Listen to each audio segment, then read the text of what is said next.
G'day, Coach Steve here. Today I'm going to show you how to use the Courage Training Center athlete food menu. Okay, this isn't just for athletes, so it's usable for anyone who trains at Courage. The most important thing with training is to have both a really solid nutrition plan as well as a training plan with exercise and weights, okay? So, number one, what we need to do is figure out our basal metabolic rate. What this term means is the amount of calories that we burn at rest, not including exercise.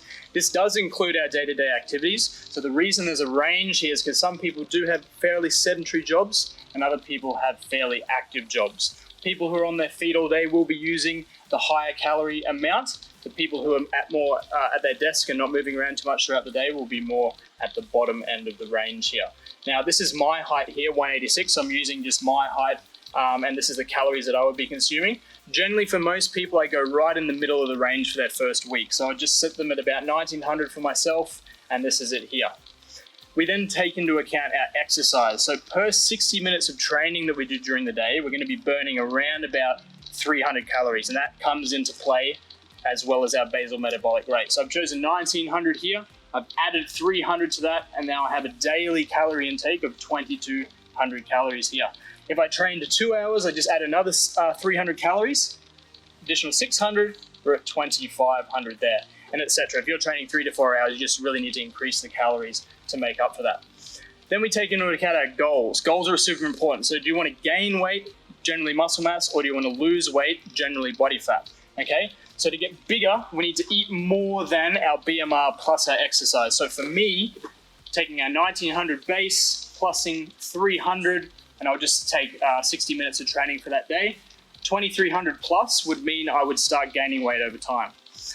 On the other side, to get smaller, losing fat, I would have to eat less than my BMR plus my exercise, so it would be under 2100 calories there, okay? Now, in the first week, as I said, you go in the middle of the range. Some people can get away with eating slightly more, some people less. Because the only variable we're taking into account is height, there is a lot of variability, okay? Generally, men do need to eat a little bit more than women as a BMR, so that's why we take into account gender for this here. Number 4 is meal size and frequency, super important, okay? This is the most individual part of the whole thing. So, 2100 calories, this would be if I'm wanting to slowly lose weight over time. I could divide that up in a couple of ways. 3 meals at 700 calories each adds up to my 2100. Over time, I would be slowly losing weight. Or I could go 2 meals at 500, 3 meals at 300, and then 1 meal at 200, so more snacks, and then 2 bigger meals. It still adds up to 2100 over the day, and I'm still getting the correct amount of calories to slowly lose weight. Obviously, if your goals are to gain weight, you would go more towards the higher value here. So all this information is in the Courage Athlete Food Menu. We do have this PDF online in the members only forum. This video will be attached in the same area. If you do have any more questions, feel free to shoot through a message on this video, on the PDF, or shoot me an email, or even shoot the Courage Training Center messenger a message and I'll answer it for you.